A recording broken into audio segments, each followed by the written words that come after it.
Hello friends, so let's come to the next chapter of ancient Indian history.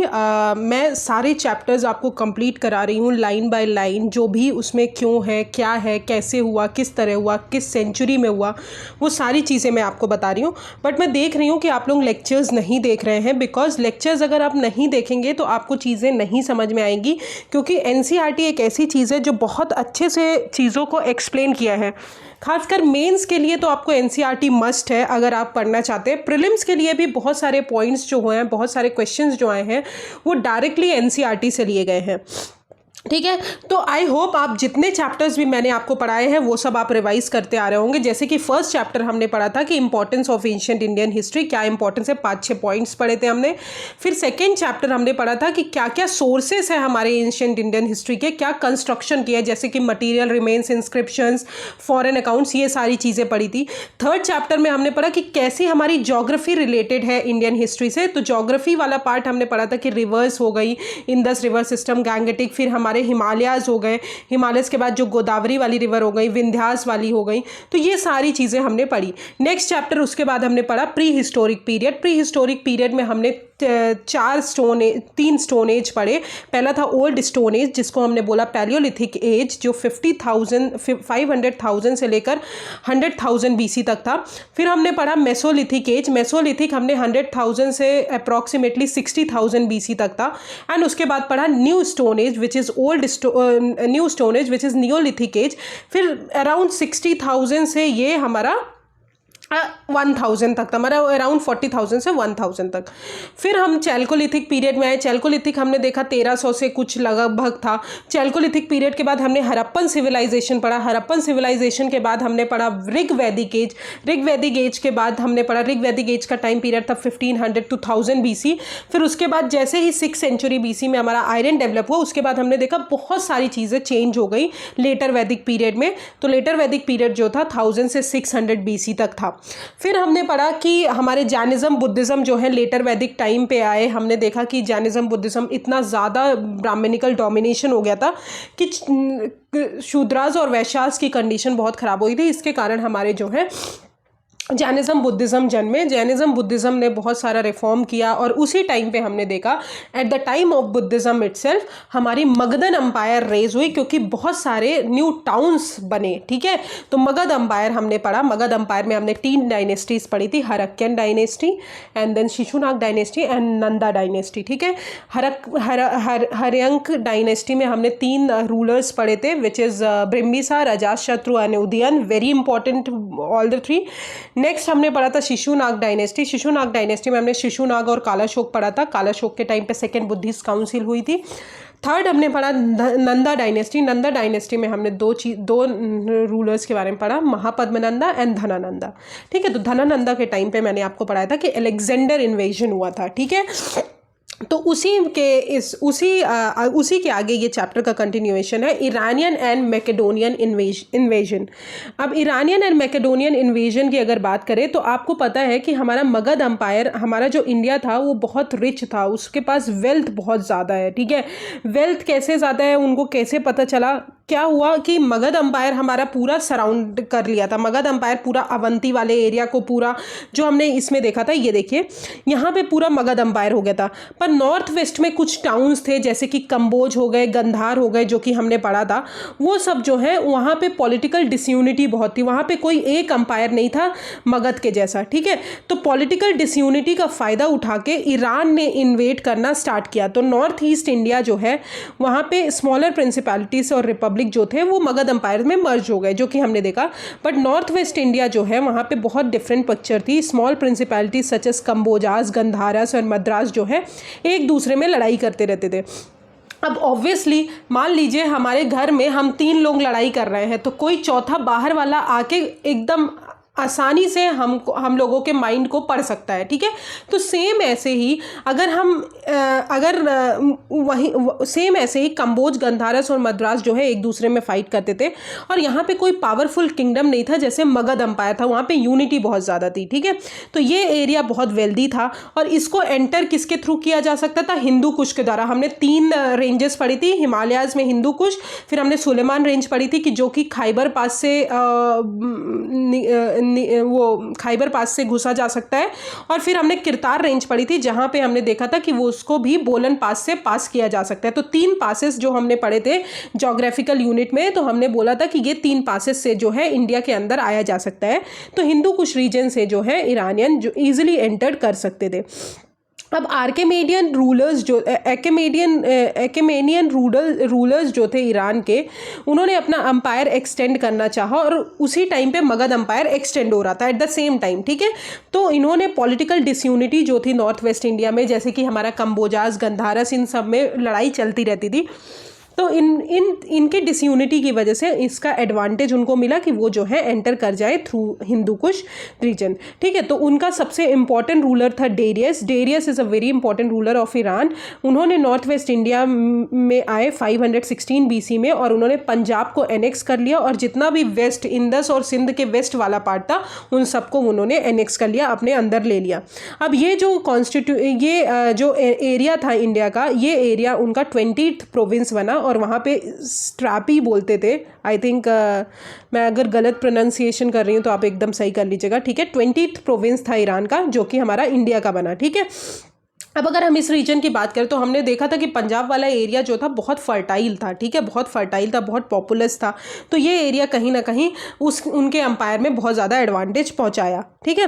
अब इसको अगर बात करें तो 1/3 ऑफ द टोटल रेवेन्यू जो है ईरान का इसी एरिया से आता था, एशियन प्रोविंसेस से आता था।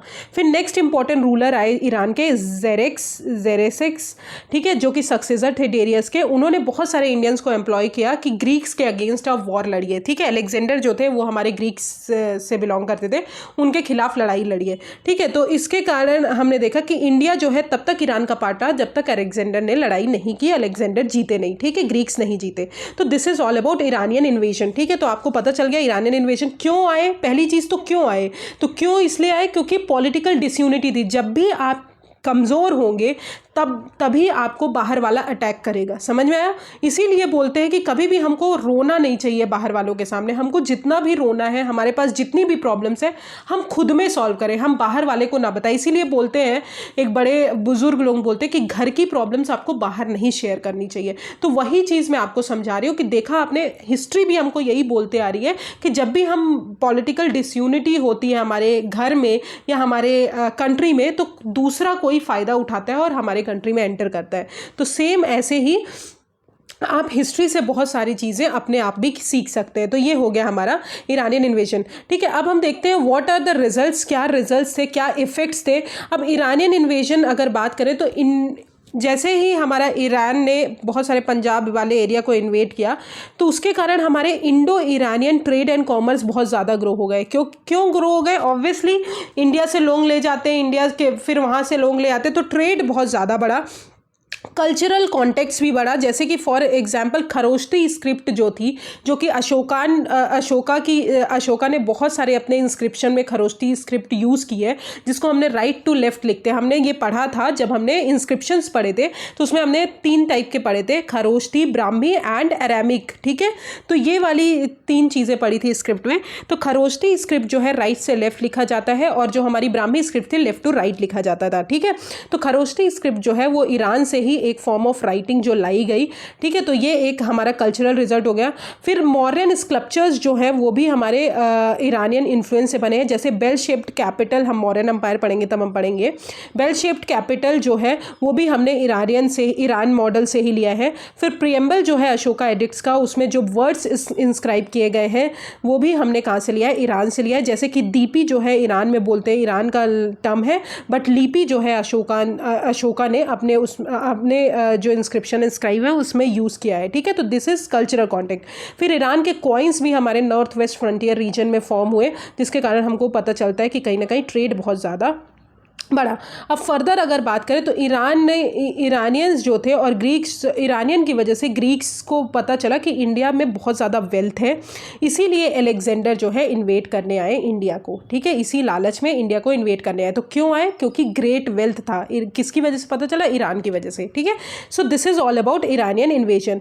Now let's come to the summary. तो ईरानियन इन्वेजन की अगर बात करें तो आप देख सकते हैं ये हो गया हमारा मगध अंपायर, जो कि हमारा प्यूरी यूनिटी था, पर हमारा कम्बोज और गंधार, यहाँ पे पॉलिटिकल डिसयूनिटी बहुत ज़्यादा थी 6th सेंचुरी BC के टाइम पे।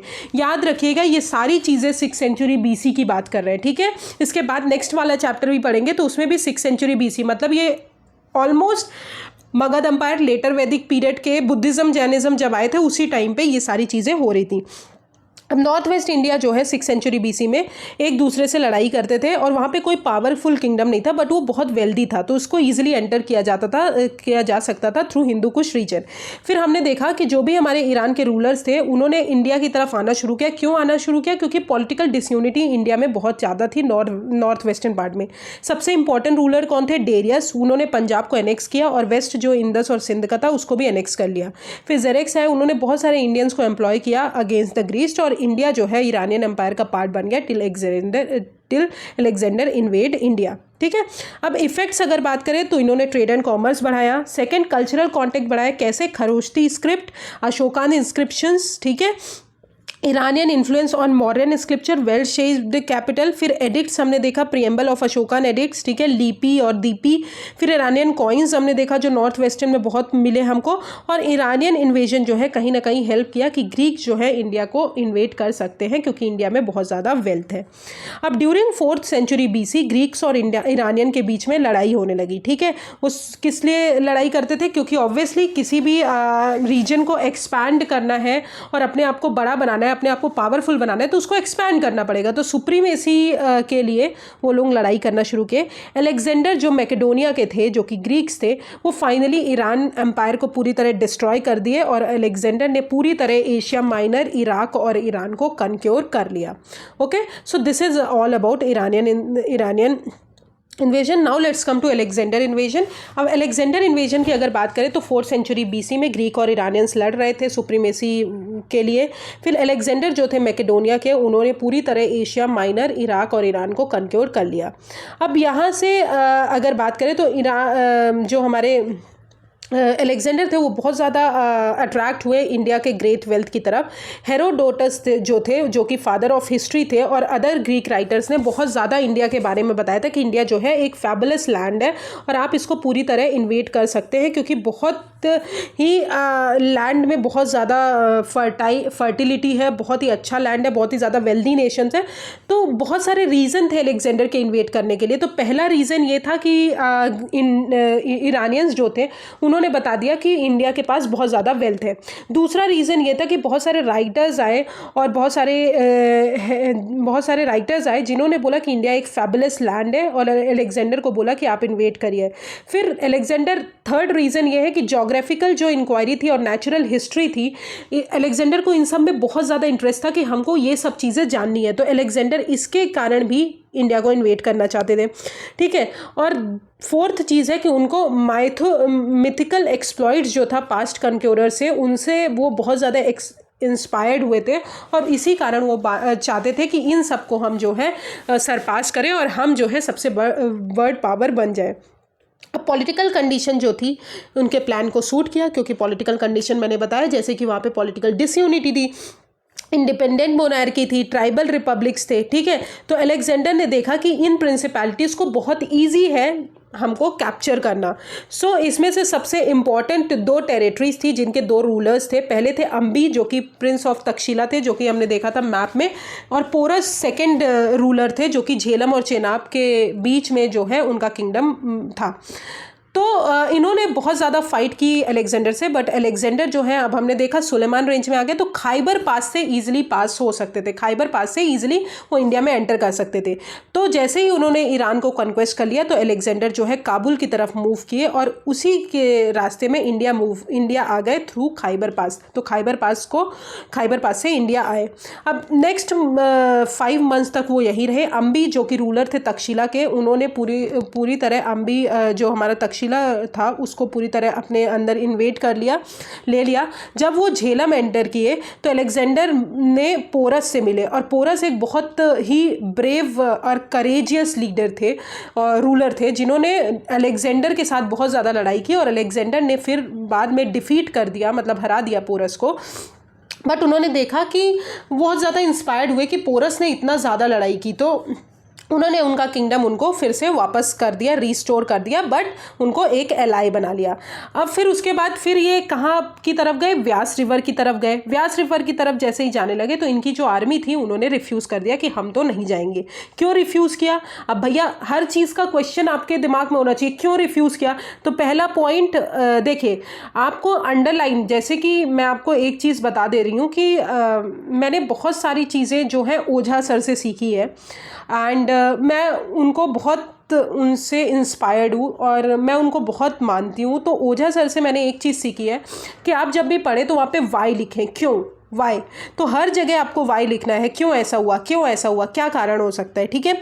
तो इसलिए मैंने हर जगह आपको, इसीलिए मैं हर जगह क्यों ऐसा हुआ रीज़न के साथ समझाती हूँ कि उनकी आर्मी ने फिर क्या किया। जैसे let's back to the lecture. तो जैसे ही वो व्यास रिवर आए तो उनकी आर्मी ने पूरी तरह ईस्टवर्ड मूव करने के लिए मना कर दिया। क्यों मना किया? क्योंकि पहली चीज़ कि उनके जो सोल्जर्स थे उनको बहुत ज़्यादा डिजीज़ हो गई थी। दूसरी चीज़, पूरा 10 साल लड़ते हुए, कंटिन्यूस लड़ते हुए उनको ये लगने लगा कि वो हमको अब घर जाना है, हमको घर की याद आ रही है, होम सिक हो गए, ठीक है। तीसरी चीज़, इंडिया का जो क्लाइमेट था वो बहुत हॉट था, बहुत ही गर्म था, और इतना उनको वो नहीं था जो वहाँ से लोग आ रहे हैं ठंडी जगह से कि वो पूरी तरह इंडिया के क्लाइमेट में सर्वाइव कर जा सके। और फोर्थ रीज़न, सबसे इम्पॉर्टेंट रीज़न ये था कि इंडिया के जो भी फाइटर्स थे, इंडिया के जो भी सोल्जर्स थे,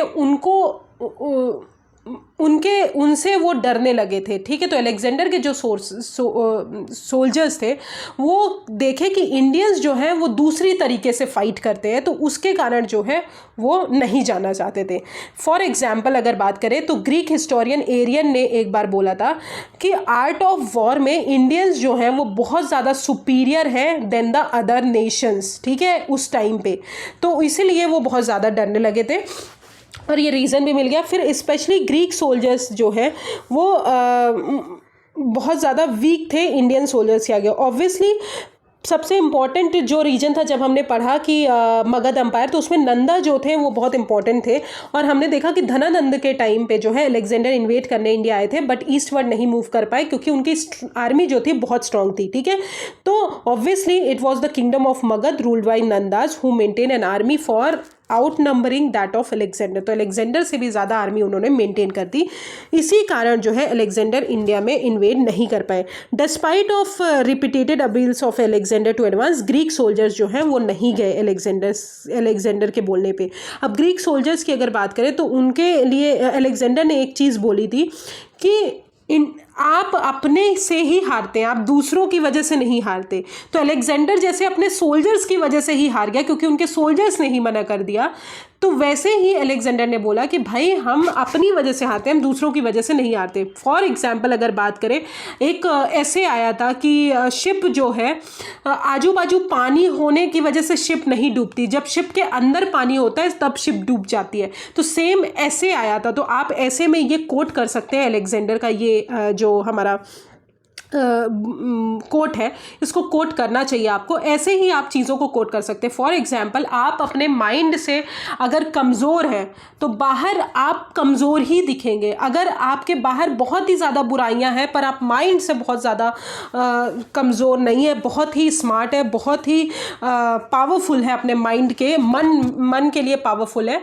तो आप कभी भी हार नहीं सकते, ठीक है। फॉर एग्जाम्पल, अगर आप मेडिटेशन करते हैं तो आप कभी भी, आपका जो मन है ना वो बहुत ज़्यादा स्थिर की तरफ जाता है, बहुत ज़्यादा कंसंट्रेशन पावर आपकी इंक्रीज होती है, इसलिए बोलते हैं लोगों की मेडिटेशन करिए। तो उसी तरह जो है आपका मन स्ट्रांग होगा तो आप कभी नहीं डूबेंगे, पर आपका मन ही नहीं स्ट्रांग है तो आपको लोग डुबा ही देंगे, ठीक है। तो this is the example, best example. So इसी तरह आप देखिए कि अलेक्जेंडर जो है अपने ही आर्मी के कारण जो है हार गए। Let's read the statement. I am trying to rouse the heart that are disloyal and crushed with craven fears, the king who had never known defeat at the hands of his enemies had to accept defeat from his own men, ठीक है।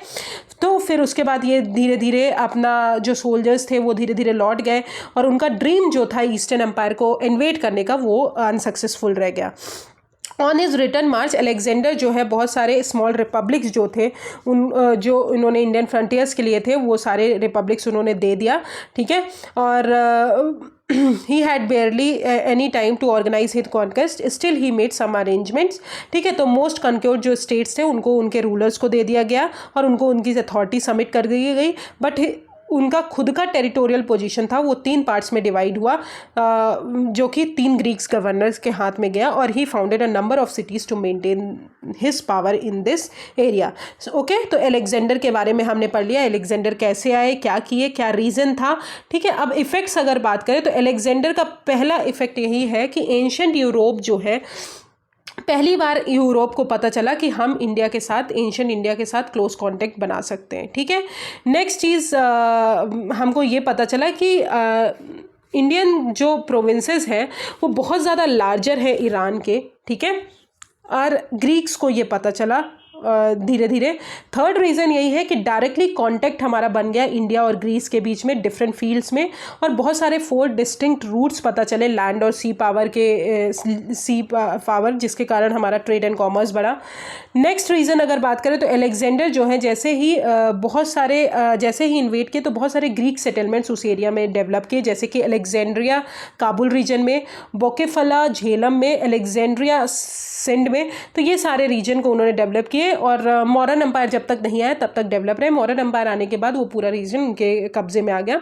फिर Alexander जो है deeply interested थे geography में, जो कि हमने बताया, तो उन्होंने बहुत सारे इस मिस्टीरियस ओशियंस को देखा, और उन्होंने फर्स्ट टाइम उन्होंने माउथ ऑफ द इंदस देखा कि इंदस का सोर्स क्या है। ठीक है, देयरफॉर उन्होंने बहुत सारे कोस्ट को एक्सप्लोर किया, सर्च किया हार्बर्स को। ठीक है, और कनेक्ट किया इंडस टू यूफ्रेट्स को। फिर नेक्स्ट अगर बात करें तो कल्चरल जो डेटेड रिकॉर्ड्स, क्रोनोलॉजी है इंडियन रीजन की सब्सिक्वेंट इवेंट्स की, उसके बारे में हमको बताया गया। फिर सोशल और इकोनॉमिक कंडीशन अलेक्जेंडर के आने के बाद हमको पता चला कि सती सिस्टम हमारे यहाँ बहुत ज़्यादा है, गर्ल्स को सेल किया जाता है, फाइन ब्रीड्स वगैरह है।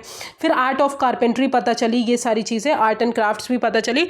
नेक्स्ट अगर बात करें तो उनको ये भी पता चला, इसी के कारण जैसे ही अलेक्जेंडर ने इन्वेट किया उसी के कारण मौर्यन एम्पायर का एक्सपेंशन जो है इसी के कारण स्टार्ट हुआ, क्योंकि मौर्यन एम्पायर को पता चला, जैसे कि चंद्रगुप्त मौर्य है, उनको पता चला कि कैसे इनकी मिलिट्री पावर हार गई ईस्टवर्ड मूव करने से, तो हम अपनी आर्मी को कैसे ट्रेन करें कि हमारी आर्मी जो है पूरे एरिया को इन्वेट कर सके, तो ये जो है, और नंदास को कैसे डिस्ट्रॉय कर सके, तो ये चंद्रगुप्त मौर्य को पता चला। So this is all about the importance of the Alexander आए थे। ठीक है, now let's come to the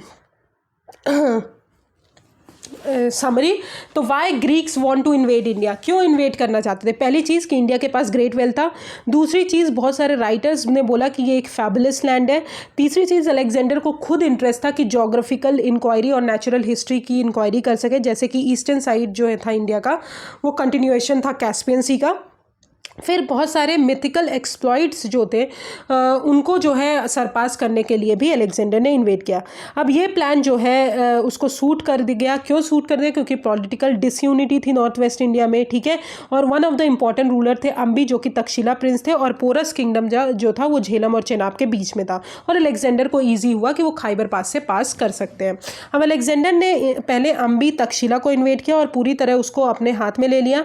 फिर वो झेलम गए और पोरस से मिले और पोरस को उन्होंने डिफीट किया, और बट पोरस की जो ब्रेवरी थी उससे इंस्पायर्ड होकर उन्होंने उसका किंगडम जो है उन्हीं को दे दिया और उसको एलाई बना लिया।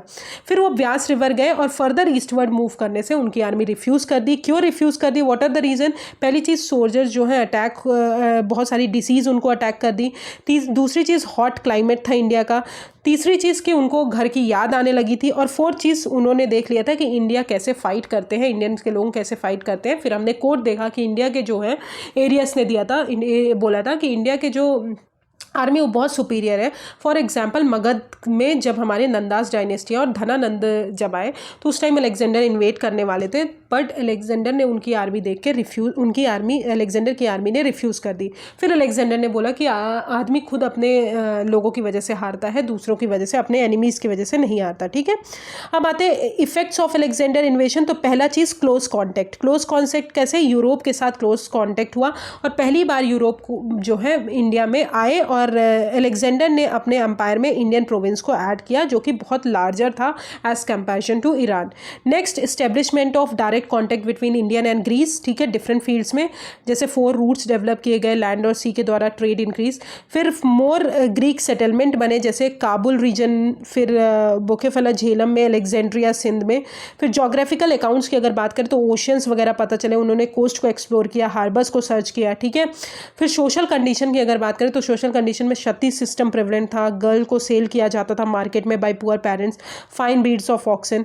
उसी के बाद एक्सपेंशन जो है modern empire, art and craft की अगर बात करें तो art of carpentry, chariot making, ये सब पता चला। और एक्सपेंशन ऑफ मॉडर्न एम्पायर इसीलिए पॉसिबल हुआ क्योंकि अलेक्जेंडर ने पिटी स्टेट्स को डिस्ट्रॉय कर दिया था, और अलेक्जेंडर की आर्मी जिस वजह से हारी, वो मॉरेंस जो थे अपने आर्मी को उतना स्ट्रॉन्ग बना लिए और नंदास को उन्होंने डिफीट कर दिया।